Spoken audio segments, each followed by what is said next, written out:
Hi, and welcome to the shop. This is going to be a little different video than the normal woodworking ones, but it still relates to woodworking.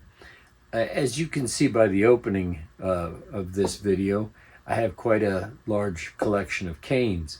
And I find them all very interesting. I like the variations. They're similar to tools, that the tools you get can be 3 or 4 different types to do the same job.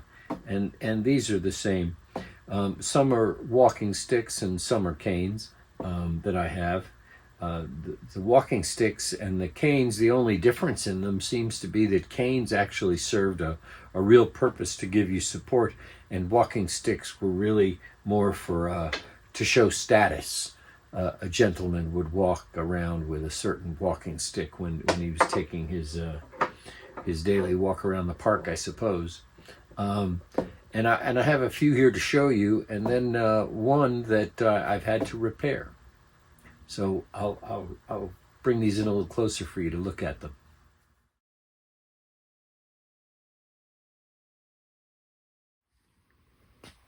So let me start with this cane here.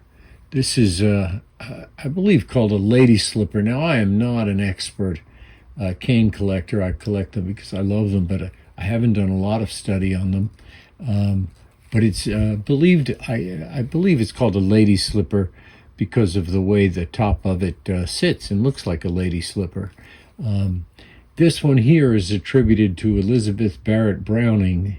The initials, the monogram is EBB, and she was a well-known English poet in the 1800s, and it's a blackthorn cane, and you can tell that by these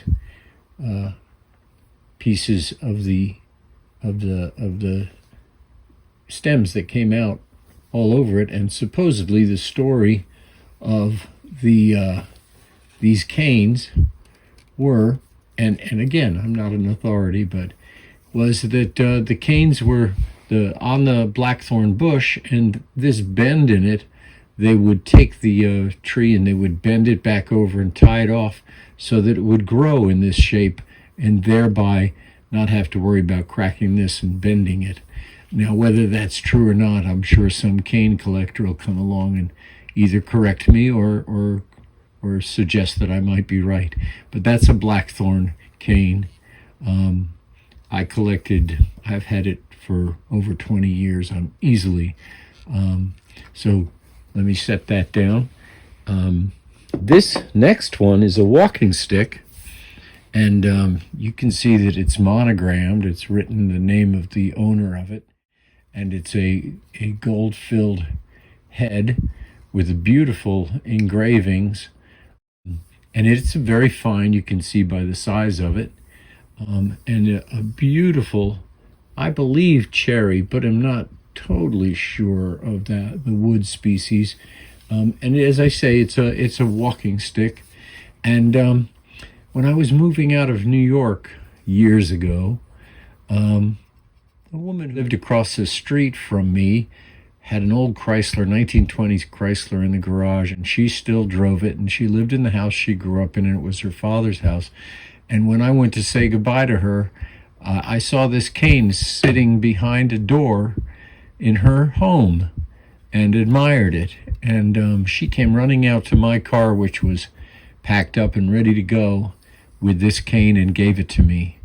And it reminds me of her all the time. And this was supposedly her father's. So the history on it is pretty strong, but I can't really remember her name, so that doesn't do a lot of good. But I'll think of her every time I look at this cane. Now, this next cane is an interesting cane. It's a carved cane. I don't really know, where my great-grandfather got this. It's got all sorts of carvings on it. Here is a man carrying a basket of wheat It could be a Native American. I don't really know. Here you can see his 2 feet, his legs. Gets a little more obscured up here. Here's the basket on the back of his, here's his hat and his face, and he's carrying something in the front as well. So I don't really fully know what that whole story is, but it's completely carved. Going down here, here is another similar figure carrying a basket and with another on his back. The story about this cane is interesting because it was customized, and we were told that our great-grandfather had customized it to take a fishing rod up inside it, and what he would do is he would carry this cane with him as he went to the synagogue and tell his wife and family he was going there, and instead of going there, he would take the fishing reel out of his pocket and he would attach it to this portion here and then pull this up on it, and that would hold the fishing reel, and then he would attach his fishing rod to this end to make it longer, and he would go fishing and then come back. I don't know how he explained the fish coming from the synagogue, but maybe it was just to make the neighbors think he was a bit more pious than he was. So there's that cane. This leaves us one other that I needed to repair, and this also belonged to another great-grandfather, Philip Spear, and it was presented to him in 1886, February 24th, 1886, and on the back here, on this side, it's engraved, presented to Brother Philip Spear from the Covenant of Abraham of Harlem. I'll get a close-up of that. And it's a gold head. This is definitely a walking stick. And it's a rosewood shaft, but it was painted black originally, as far as I know, because it's a hard enamel. And the bottom of it had broken off, so that's what I'm going to work on fixing. And then I'll still need to get a little ferrule at the bottom later. But so those are 4 of my canes, and 4 little stories that go along with them. And I'll show you what I did with this one to get it fixed up. So I know it's going to have to go in the vise from here to here. So we're going to tape this portion of it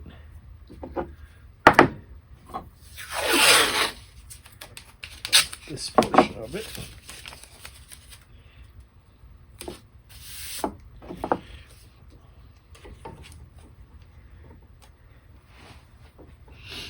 and close that up onto an angle. Too much. Here we go.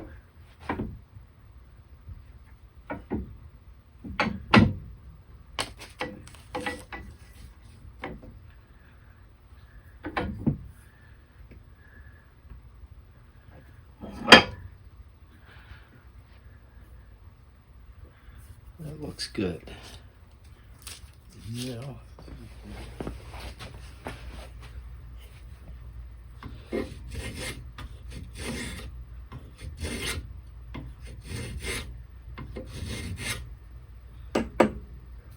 definitely rosewood.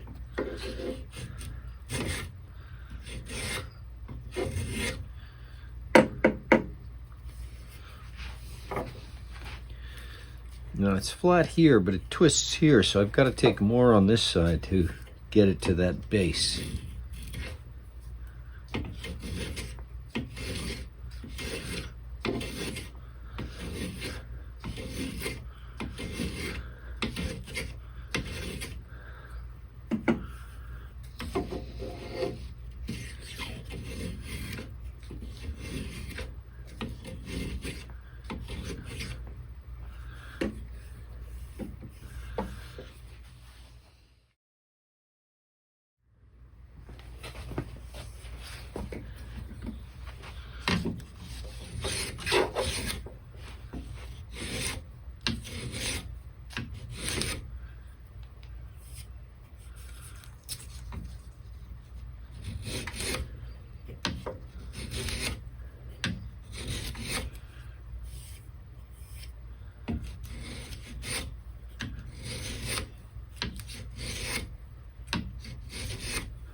This is the piece of rosewood that I'm going to glue on here.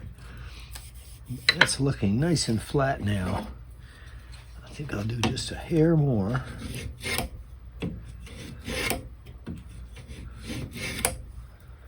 That looks good and flat. Bit of wobble there. There's a hump there I want to take out.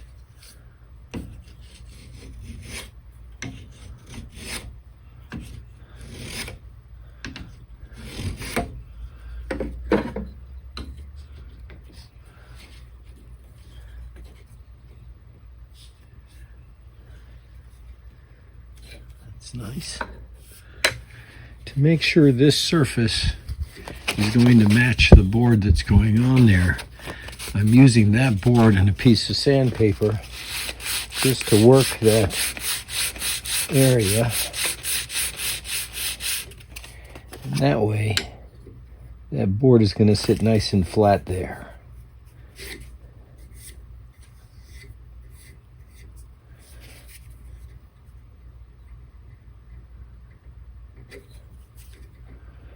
Good.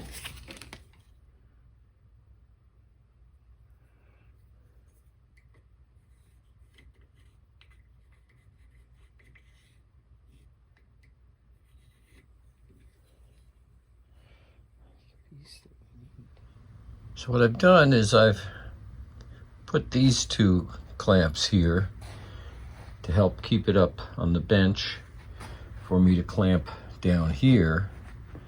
And I've attached that piece of rosewood to it and clamped it up on the upper side, the lower side, and then the very tip, I needed another one just to make sure that I was getting good contact all the way down it. So this will sit overnight, and then afterwards I can trim this off and shape it to the same size as the existing cane.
So it's pretty hard to see where the patch was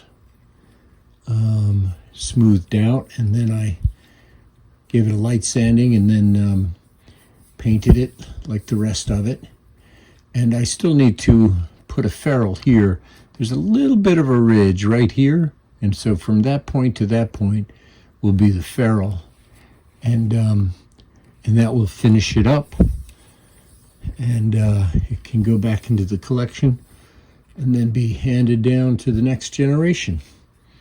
Considering it's been broken for at least 60 years, I finally got to it.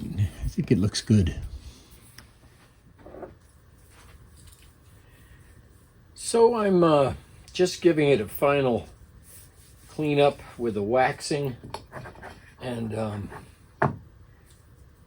that'll even out the any discrepancies in the paint or anything, but I don't think there is any.